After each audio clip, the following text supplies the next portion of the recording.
Hello mga ka-approve! For today's video, magluluto po tayo ng Spanish style bangus.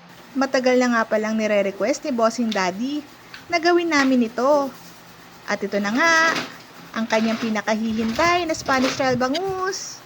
Tara, samahan niyo ulit kaming magluto. Una po ay nagready kami ng brine water, 1 litro ng tubig, at saka 1/2 cup ng asin. Ibinabad namin ng 30 minutes yung bangus dyan. Pagkatapos nyan, niready na namin yung mga iba pang ingredients. Naglagay na kami dun sa pressure cooker ng dahong laurel, hiniwa-hiwang carrots, bawang, pickles, olive, at saka yung binabad nating bangus.